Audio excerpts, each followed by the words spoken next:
Hey everybody, welcome back to Sharon's Space. Today's video is actually going to be super quick.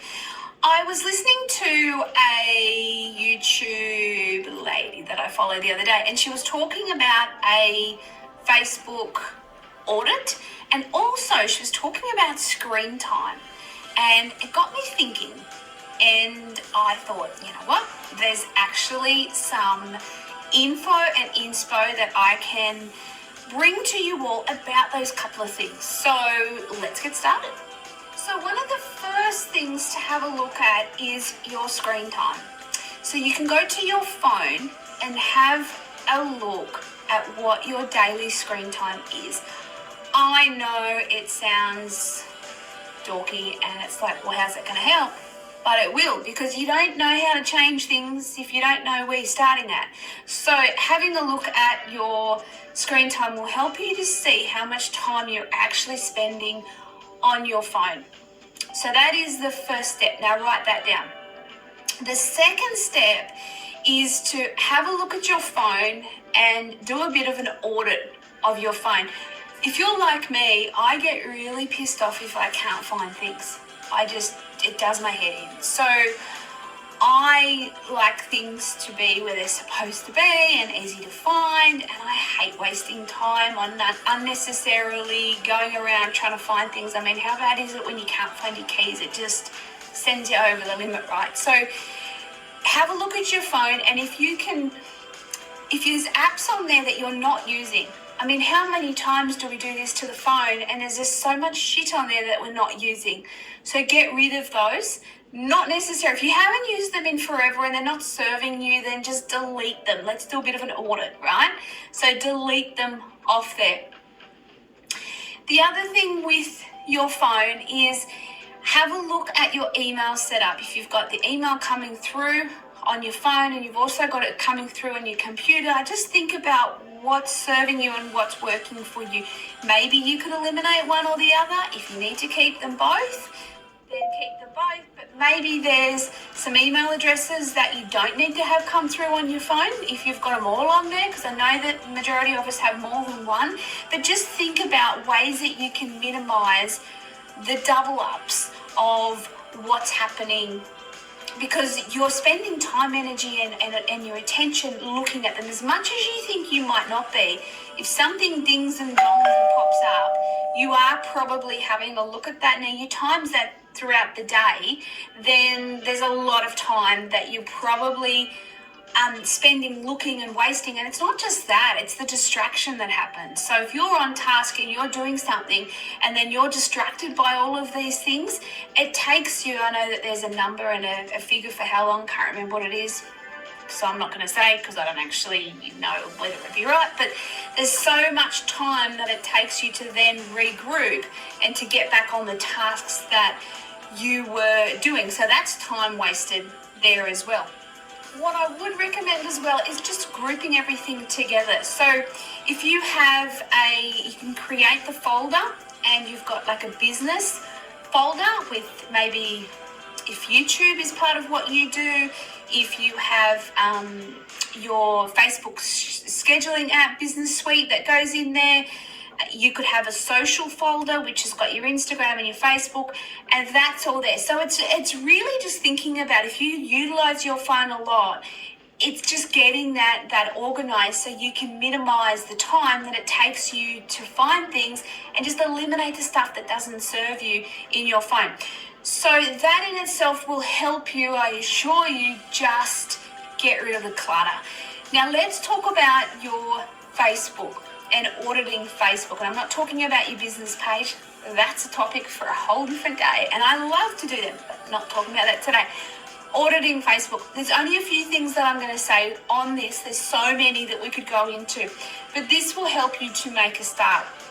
So one is to have a look at all your friends. Pretty obvious, but I did this recently, and I had thousands of friends recently, like a year and a half ago maybe, and I literally minimized it down to less than 500. Might seem like a lot to a lot of you, but it was like 2, 3, 4,000, can't remember. It was a lot. And I minimized that down. And it was fantastic. So many different reasons, but one is that I wasn't getting notified of that many people's birthdays that were popping up. So there was like not the distraction with that. And I was getting notified of the people that I associate with and that I obviously kept as friends and their birthdays, which I wanted to know about. The notifications of people going live, of just so many things, minimized. I can literally be on and off Facebook so much more effectively these days because of minimizing that one thing alone.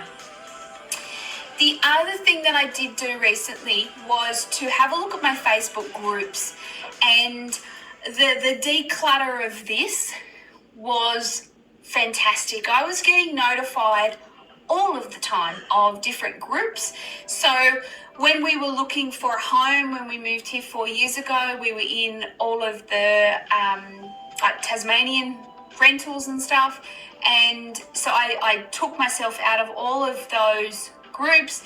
The other couple of things that I was able to take myself out of was when we were planning for the wedding, I was in so many groups for different wedding things, and I was still getting notified. Now that's been done and gone at the start of the year. I don't need to be in those anymore. So I minimized all of those groups. I can get quite easily very distracted by buy, swap, sell things. So I have taken myself out of buy, swap, sell groups, and I was still in some from when we were in New South Wales. So irrelevant to me right now because I'm in Tasmania. So I took myself out of all of those, and the only ones that I think I kept 2, maybe 3, but they are so local to me, and I even eliminated the ones that are like an hour's drive that I was in, because even if I was doing something, posting for buy, swap, sell, which I don't seem to do a lot of anymore these days, if I was doing that, then I kind of want someone near me as well. So I'm minimizing that drop off, travel, all that kind of stuff too. So taking yourself out of all of the groups that you have no purpose in, no significance in, that don't give you or bring you value, that you're not bringing value to, and that are not in alignment with your hobbies, that have just got no purpose. Just delete, get out of them.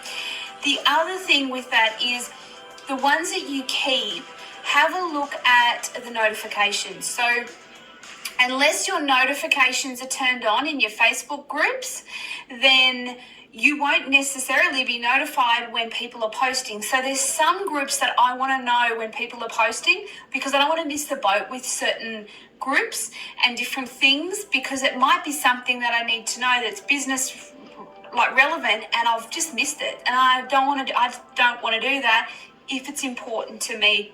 So turn your notifications on in your Facebook groups, and you'll get notified if you turn them on to all, not just the highlights. You'll get notified when the posts have come through.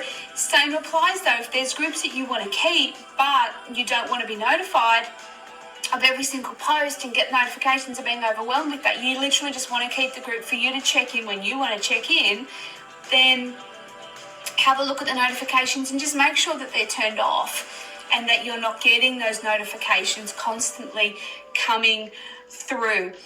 So the final step is actually to talk about your time on social media. Now, I'm not going to say there's a set time, you should, you shouldn't, not at all. But what I would recommend is that if you're in business, then you, first of all, when you jump onto social media, is that you give yourself time when you go first on social media is to actually do what's required in your marketing. So if you've got a Facebook group, if you've got a Facebook page, your Instagram, whatever it is, Twitter, whatever it is for you, then just do your thing and first. So just do your check-ins, do whatever it is that you need to do first. Don't get subjected to the scroll and just lose yourself and lose so much damn time in doing that. Now that is, for me, a pleasure to be able to scroll and look at things, and I really enjoy looking at Instagram for images and for like shop stuff and just different things. Like, I like that. I love Facebook for connection and seeing what's happening with those that I associate with in business, what's happening for them. Love Facebook groups for that higher connection as well. So I can find myself, if I don't have that structure, very easily distracted, and I don't get my stuff done, which serves nobody, and especially doesn't serve me and my audience. But I allow myself time, and I use that as a privilege. If I've got time in the morning, once I've done my thing, my marketing, my check-ins with my social, I'll use that 10 minutes, 15 minutes, whatever, that extra time, and do the loving and liking and commenting and connection. If I don't have time, then I will have a look at that at night, and I will love on those that I need to love on and like and comment and communicate and connect. But I don't allow that to be a part of my distraction when I am here to be on point with different tasks and things like that.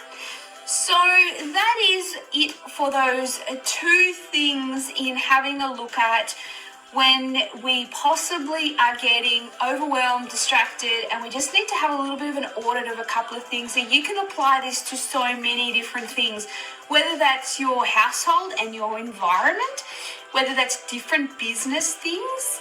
But auditing your shit when things feel like it is overwhelming you is so much freedom in doing that. Yeah, it's a little bit hard when you first start because you've actually got to start. And that's the hardest thing with anything. It's actually making that first start. But once you do that and you're in the moment and things start happening, and I find that with decluttering, whole different topic. I've actually got a decluttering video, which I will link here or show you a description here. And I will put it in the comments in the description.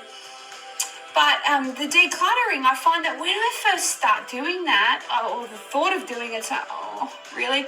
And then when I start, I'm like so in my zone, and I've got my little piles and everything's like working really well.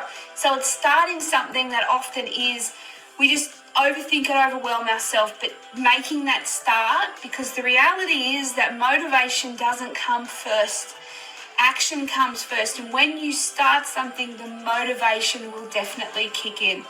Thanks for joining me, and I will see you soon.